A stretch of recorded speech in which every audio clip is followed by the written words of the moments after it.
দেখুন, দেখুন কি সুন্দরভাবে ড্রাগন ধরে আছে।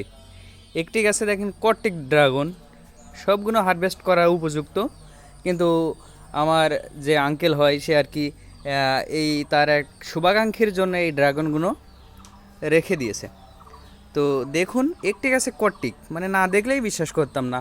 আরও অনেক ধরে আছে, এই যে আরও অনেক ফল ধরে আছে, তারপরে অনেক ফুল ধরে আছে। এগুলোই সবই 10-15 দিনের ভিতরেই হারভেস্ট করার উপযুক্ত হয়ে যাবে ইনশাল্লাহ। এই যে এগুলো কিন্তু একদম ফরমালিন মুক্ত, কোনো সার ওষুধ বা কীটনাশক কিছুই প্রয়োগ করা হয় নাই। এগুলো নিজেদের খাওয়ার জন্যই আর কি লাগানো হয়েছে। কেউ যদি নিতে চান আমার চাচার সাথে যোগাযোগ করলেই আর কি নিতে পারবেন। সে আর কি বাগানে আসলেই খাওয়াবে, কোনো টাকা পয়সা লাগবে না। কি সুন্দর, মাশাল্লাহ মাশাল্লাহ।